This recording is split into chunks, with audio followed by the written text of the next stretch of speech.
김큐의 경제뉴스 큐레이션. 저는 코너지기 배아량입니다. 어렵고 복잡한 경제 한 큐에 정리해 주실 김큐. 안녕하세요. 네, 안녕하십니까. 오늘 얼굴이 좋으세요. 네, 축구가 이겨서. 축구 보셨나요? 네, 저 새벽에 봤습니다. 진짜 한 골 처음에 먹었을 때 TV 끌려다가 네. 아이, 그래도 끝까지 봐야지 하고 봤는데 너무 기분이 좋았어요. 그러니까 어제 하이라이트 다시 정리된 거 보니까 뭐 네. 3시더라고요. 그때까지 계속 보고 계셨습니까? 그러니까 오늘이네요, 오늘. 네. 아, 월드컵 특수가 절정에 달할 것 같은데, 자, 이제 본 토크로 우리는 넘어가야죠. 아, 좋습니다. 자, 이번 주에 제가 관심 있게 본 경제 뉴스는요, 일명 바로 삼성생명법입니다. 네네. 이 법이 통과가 되면 삼성전자 주가가 내려갈 거다, 이런 얘기도 들리고 있어서 관심이 많이 갔거든요. 일단 삼성생명법, 이게 정식 명칭은 아니죠? 네, 맞아요. 아닙니다. 정식 명칭은 보험업법 개정안, 이게 정식 명칭이고요. 네. 개인 투자자분들 같은 경우에는 아무래도 삼성전자 투자하시는 분들이 꽤 있을 테니까 네. 삼성전자 주가가 내려간다니 관심이 좀 있으실 테고요. 보험업법 개정안이니까 보험업법이라는 거는 보험 사업을 영위하는 회사들이 지켜야 될 것들을 법으로 정해놓은 게 이제 보험업법이죠. 근데 개정안이 뒤에 붙었지 않습니까? 그러니까 그렇죠. 일부는 고칠 필요가 있으니 이렇게 바꿉시다라고 내놓은 게 이 보험업법 개정안이다, 이렇게 보면 되는데, 네. 그런데 왜 이걸 삼성생명법이라고 부르느냐? 그러게요. 이 개정안이 만약에 국회에서 통과돼서 시행이 되면 이 법의 규제를 받을 만한 게 지금 보험사들 다 살펴봐도 거의 삼성생명이 유일하기 때문에 그냥 삼성생명법이다, 이렇게 부르고 있고요. 네. 어떻게 보면 사실상 삼성생명을 타겟으로 만든 개정안이다, 그래서 또 삼성생명법이다, 이렇게 부르기도 합니다. 근데 이게 개정안이라고 붙었잖아요. 그럼 네. 뭐가 개정되는지가 제일 중요할 것 같은데, 왜 타겟이 일단 삼성생명인 거죠? 삼성생명법, 그러니까 보험업법 개정안의 핵심은 보험사가 보유한 자신의 계열사 주식의 한도를 정한 이른바 3% 룰이라고 하거든요. 네. 이 3% 룰의 기준을 취득 원가에서 시가, 그러니까 현재 가격으로 바꾸는 거예요. 이게 뭔 차이지? 라고 생각을 하실 텐데, 조금 쉽게 예를 들어드리면 네. 한 20년 전에 금값이요, 제 기억에 금 한 돈에 한 돌반지 하나 사면 6만 원에서 7만 원 정도 했었거든요. 기억하실 겁니다, 아마. 네. 그때 이제 돌반지 받은 아가들이 지금은 이제 어엿한 청년이나 숙녀가 돼 있을 텐데, 그러게요. 부모님들이 보통 돌반지 보관하고 계시잖아요. 그러다가 요즘 들어서 이제 자녀들에게 이거 넘겨주면서 네. 야, 이 돌반지 하나 가격이 6만 원이야, 이렇게 얘기하지 않으실 거예요. 그렇죠, 요즘은 그렇죠. 이제 한 30만 원 하거든요. 야, 이거 한 30만 원짜리니까 이 작은 반지지만 잘 보관해라, 이렇게 말씀하시겠죠. 네. 이때 그러니까 처음에 자기가 받을 때 6만 원을 취득 원가라고 생각하시면 되고요. 지금 이제 30만 원이 돼 있으니까 이거는 현재가, 시가, 이렇게 보시면 되는데, 보험업법에 규정돼 있는 3% 룰은 보험사가 자신이 가지고 있는 자산에서 계열사 주식은 최대 3%까지만 보유할 수 있다라는 거거든요. 네. 이걸 돌반지로 얘기해 보면, 돌 때 받은, 다시 말해 취득 원가인 6만 원으로 계산해서 보느냐, 아니면 현재 가격인 30만 원으로 계산해서 보느냐에 따라서 이게 하늘과 땅 차이가 되는 거죠. 오, 이해가 됐어요, 지금. 네. 그러니까 돌반지처럼 가격이 많이 올라 있다면 3% 미만으로 보유하고 있던 것도 네. 3% 훌쩍 넘을 수도 있겠다는 거죠. 그렇죠. 그럼 삼성생명이 그럼 그렇다는 건가요? 역시 빠르시네요. 현재 기준으로 국내 모든 보험사들을 다 보면 3% 룰을 다 잘 지키고 있어요. 네. 삼성생명도 그렇거든요. 그러니까 삼성생명이 삼성전자의 주식을 꽤 가지고 있습니다. 현재 기준으로, 그러니까 취득 원가의 기준으로 보면 삼성생명의 자산이 한 310조 정도 지금 되거든요. 네. 이 자산 대비해서 3%에 훨씬 못 미칩니다. 어, 하지만 개정안이 통과되고 비교 기준이 현재가로 바뀌게 되면 얘기가 좀 달라지거든요. 지금 아까 3%에 거의 뭐 아주 못 미친다라고 제가 한참 못 네네. 미친다라고 말씀드렸는데, 이걸 현재가 기준으로 바꾸면 삼성생명 보유 자산의 10%가량으로 올라와 버립니다. 더불어서 이제 삼성그룹의 또 다른 보험사가 하나 있어요. 삼성화재. 네. 삼성화재에도 삼성전자 주식이 조금 있거든요. 이것도 3% 룰을 좀 넘기기 때문에 이것마저도 그렇다면 매각되거나 나올 수 있다, 이런 얘기가 나오기 때문에 사실상 삼성생명만 이 개정안에 해당이 된다, 그래서 삼성생명법이라고 저희가 부르고 있죠. 그 얘기는 다시 말해서 삼성생명이 삼성전자 주식을 샀을 때보다 주가가 엄청나게 올랐다, 이렇게 바꿔서 말할 수 있겠네요. 그렇습니다. 그러니까 삼성생명이 삼성전자 주식을 지금 현재 5억 815만 주가량 네. 들고 있거든요. 이건 삼성전자 전체 지분에서 8.51% 정도를 차지해요. 네. 근데 이 주식의 취득 원가, 그러니까 실제로 살 때 가격이 얼마였냐? 물론 중간에 뭐 삼성전자가 기업 분할, 주식 분할도 하고 그래서 가격이 낮아지긴 했습니다만 주당 1,072원에 이걸 사들였어요. 네. 근데 지금 현재 삼성전자 주가가 한 6만 원 부근에서 오락가락 하거든요. 그렇죠. 그러니까 삼성생명이 가지고 있는 삼성전자의 보유 지분 전체를 앞서 말씀드린 뭐 시가 기준이냐 아니면 취득 원가 기준이냐로 계산을 해보면 취득 원가 기준, 그러니까 아까 한 주에 1,072원에 네네. 샀다라고 가정을 하고 보면 5,445억 원에 불과하고요. 현재가인 6만 원으로 계산을 해보면 시가로 30조 원이 넘어갑니다. 이 기준을 어디에 두냐에 따라서 정말 하늘과 땅 차이인데 네. 그러면은 보험업법 개정안이 통과가 되면 시가로 계산해서 3% 룰을 지켜야 되니 나머지는 다 매각할 거다 이런 걱정이 있는 거네요. 그래서 삼성전자 주가가 하락할 수도 있다. 네, 맞아요. 그러니까 삼성생명법이 통과가 되면 삼성전자 주식이 20조 원 넘게 팔려 나올 수 있다. 오. 시장에 그렇게 나오면 당연히 주가는 하락하겠지라는 얘기겠죠. 그러게요. 근데 이건 맞지만 틀린 얘기입니다. 맞지만 틀린 게 뭔가요? 있었는데 없었다 이런 뜻인가요? 그러니까 법이 통과되면 3%를 초과한 지분을 내다 팔아야 한다는 건 맞는 말이거든요. 근데 이게 시장에 다 쏟아질 거다? 이건 좀 틀린 말이다라는 얘기인데요. 팔아야 한다면서 시장에 쏟아지지 않는다 그러니까 이상하게 네네. 들리시겠지만 이 조항이 있기 때문이에요. 일단 5년의 유예 기간이 있고요. 법이 통과된다 하더라도 여기에 추가로 2년을 더 유예 기간으로 쓸 수 있다 이렇게 규정이 돼 있어서 한순간에 20조 원의 이 삼성전자 주식이 다 팔려 나온다? 이건 말이 안 되는 거예요. 그러게요. 회사 입장에서도 그렇게 팔지도 않고 팔 수도 없는 거죠. 그러니까 천천히 시장이 좀 풀려 나올 것이다. 이렇게 생각하면 되고요. 그러니까 제한적인 영향이다. 이렇게 저희가 보면 되고 또 이렇게 대량의 주식을 시장에 내다 팔 때는 기관들은 개인이 파는 것처럼 시장에다 이렇게 바로 내놓고 팔지를 않습니다. 흔히 말하는 블록딜이라고 해서 큰 묶음 방식으로 해서 단일가로 거래를 넘기거든요. 네. 그러니까 가격을 정해서 넘기게 됩니다. 그래서 장이 거래되는 시간 외에 흔히 말하는 장외 거래를 통해서 넘기게 되거든요. 이렇게 하는 것은 시장에 매물이 많이 쏟아져서 주가가 막 계속해서 하락하는 걸 막기 위해서 어느 정도의 뭐 투자자 보호 장치라고 볼 수도 있는데요. 그래서 이 두 가지를 고려해 보면 현재 시장에서 20조가 넘는 삼성전자 주식이 막 나올 거야 이렇게 보는 거는 다소 무리가 있는 해석이다 이렇게 얘기할 수 있겠습니다. 근데 갑자기 궁금한 게요. 보험사들한테 이 3% 룰, 네. 뭐 5도 아니고 7도 아니고 3% 룰이라는 규제가 왜 있는 건지 궁금합니다. 사실은 3%에는 큰 의미는 없어요. 이건 뭐 5%로 규정할 수도 있고 뭐 10%로 규정할 수는 있을 텐데 네. 다소 낮게 3%로 규정을 해놓은 것은 보험사들은 이제 고객에게 보험료를 받아서 그걸 운용해서 돈을 버는 회사지 않습니까? 그렇죠. 나중에 이제 약속한 보험금을 돌려주거나 보험이 만기되면 약정된 금액을 돌려주는 뭐 이런 것들을 해야 되거든요. 네.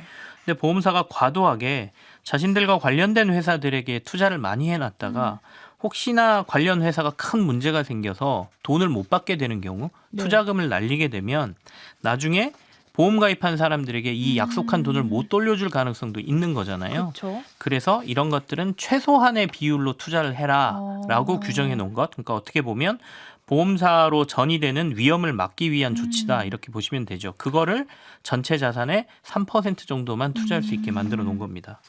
그러면 삼성생명 같은 경우에는 삼성전자가 좋은 회사라서 다른 보험사들이랑 다르게 많이 보유하고 있는 건가요? 이거 굉장히 핵심 질문인데 제가 봤을 때는 물론 삼성전자 좋은 회사인 건 네네네. 맞죠. 그렇지만 이들이 처음에 삼성전자를 보유하기 시작한 때는 삼성전자가 지금 같은 위상은 아니었거든요. 그래서 저한테 만약에 삼성전자가 좋기 때문에 삼성생명이 이렇게 주식을 많이 보유하고 있습니까라고 물으면 아닌 것 같습니다라고 답변을 내놓을 것 같아요. 그럼 왜 샀느냐? 삼성그룹이 이제 다른 계열사들을 막 확장하기 시작하면서 투자금이 많이 필요하지 않습니까? 네네. 이때 여러 가지 지배구조 문제가 생기게 돼요. 다른 투자를 많이 받으면 네. 다른 사람들 지분이 늘어나면 흔히 말하는 대주주의 지분이 줄게 되거든요. 그러니까 이런 것들을 유지하기 위해서 삼성생명이 삼성전자 주식을 좀 과도하게 보유했다 이렇게 보시면 되는데요. 실제로 현재 이재용 회장은 삼성전자 주식을 고작 1.63%만 보유하고 있어요. 네. 그러면 삼성전자를 어떻게 지배를 하느냐?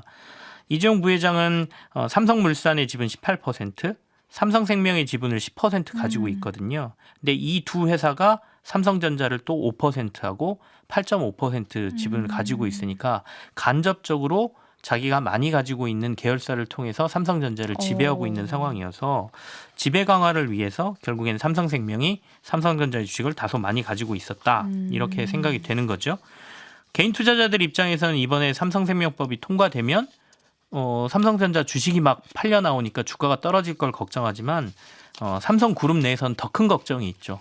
이걸 팔아버리게 되면 앞서 말씀드린 것처럼 간접적인 지배의 고리가 하나 끊어지게 되거든요. 그래서 그러게요. 이재용 부회장의 삼성전자의 지배력이 떨어질 거를 우려하고 있기 때문에 삼성그룹 입장에서는 더 굉장히 민감한 법이다 이렇게 볼 수 있습니다. 네. 그 뒤에 더 큰 그림이 있는 것 같은데. 네네.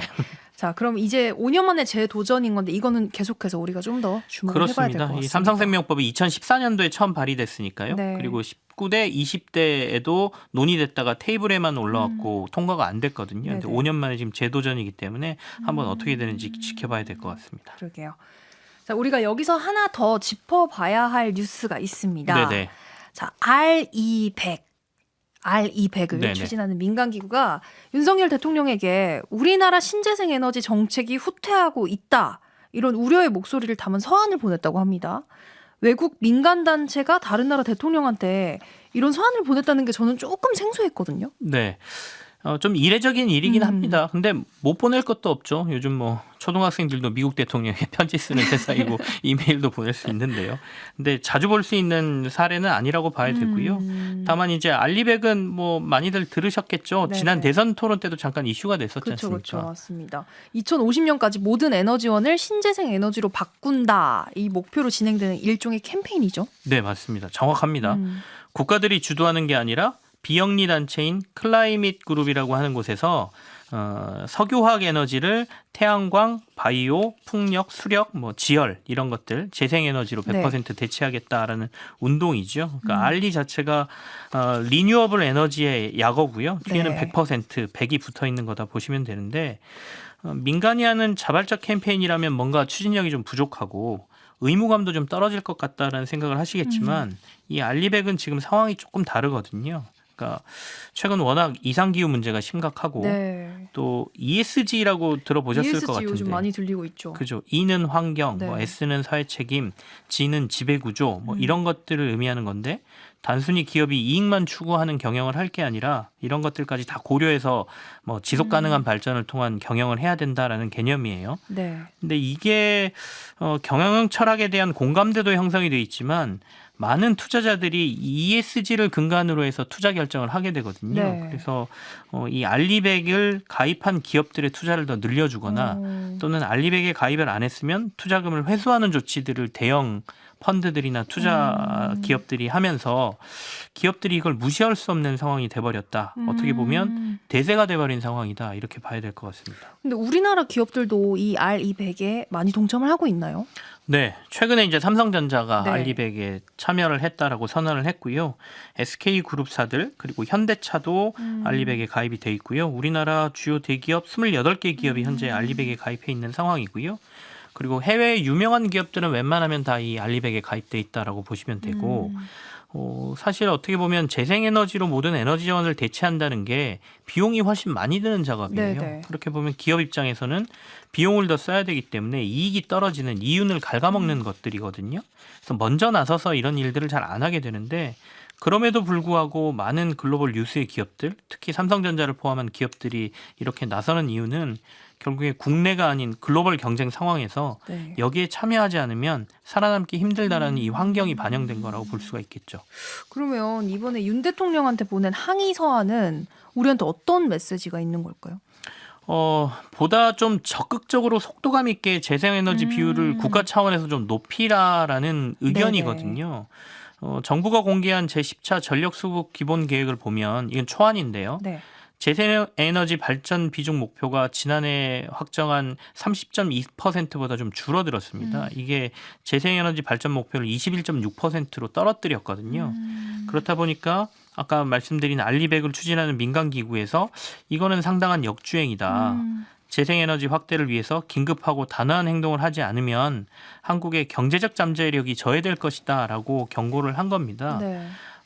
이거는 이제 우리 정부가 원전을 조금 뭐 중시하면서 나타난 현상이거든요. 그러니까 네. 원전 비중을 조금 확대했습니다. 우리 입장에서는 원전 또한 친환경 에너지다라고 지금 얘기를 하고 있어요. 정부가 무탄소라는 거죠. 네. 그렇게 하다 보니까 이 비중이 좀 떨어진 거죠. 근데 알리백 측에서는 재생에너지만을 탄소 중립 전원으로 인정하고 있거든요. 그러니까 다시 말해서 원전은 재생에너지가 아니다라고 하기 때문에 이 부분에서 좀 차이가 발생하고 있다고 볼 수 있죠.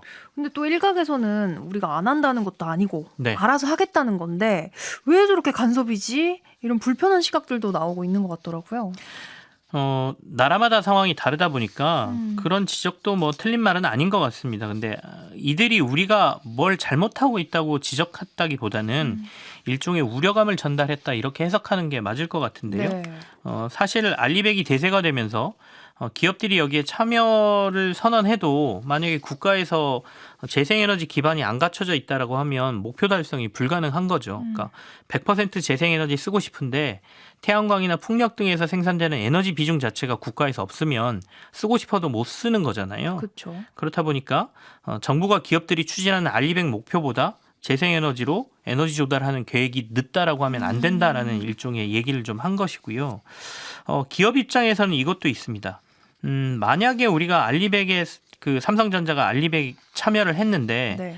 국가에서 이 재생에너지 비중이 낮아서 이걸 다 채우지 못한다라고 하면 결국엔 투자금이나 이런 게 빠져나갈 걸 우려해서 다음 생산 시설을 늘릴 때 재생에너지를 쓸 수 있는 곳에다 생산 시설을 늘려야 되거든요. 그러면 우리나라가 아니라 다른 어떤 선진국이라든지 재생에너지를 조달할 수 있는 곳으로 공장을 옮길 가능성도 있고요. 네. 더군다나 우리나라의 글로벌 기업 한 52개 정도가 우리나라에 들어와 있는 기업이 알리백에 가입한 상태거든요.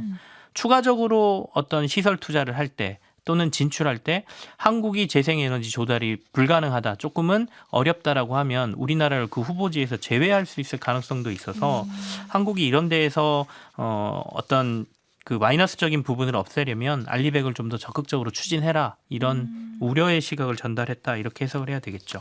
하나만 더 질문을 드리겠습니다. 네. 혹시 재생에너지 목표가 낮아진 게 이번 정부가 원전의 비중을 높여서인가요? 앞서도 말씀드렸지만 원전을 좀 중시하면서 조금 비중이 내려간 건 사실이긴 합니다. 그러니까 알리백에서는 재생에너지에 원전이 포함되지 않다 보니까 네. 결국에는 풍력, 태양광 이런 것들을 훨씬 높이라는 얘기거든요. 근데 현재 우리 정부는 친환경 에너지에 원전도 포함된다라고 보고 있습니다. 그래서 알리백 입장에서는 이걸 인정해 줄 수 없는 상태고요. 다만 우리 정부는 알리백의 이런 주장에 대해서 사실관계는 좀 다르다라는 입장이에요. 그러니까 원전을 제외하고도 어쨌든 재생에너지 비중이 꾸준히 높아지고 있다, 이렇게 얘기를 하고 있거든요. 2021년 기준으로 7.5%가 지금 재생에너지다 보니까 네. 이전에 비해서 한 3배 수준 정도 높아져 있다. 21.5%라면 2030년에. 그러니까 이게 늦은 속도는 아니다라고 정부는 얘기를 하고 있습니다. 오늘도 너무 알찬 강의를 듣고 가는 것 같아요. 네. 김큐의 경제 뉴스 큐레이션 여기서 마무리를 해야 될 것 같습니다. 오늘 어떠셨나요? 제대로 설명이 됐는지 모르겠습니다. 도움이 되셨으면 좋겠습니다. 네. 지금 이제 오늘 시간 여기서 마무리하고 네. 저희는 다음 주에 뵙도록 하겠습니다. 오늘 고생 많으셨습니다. 네.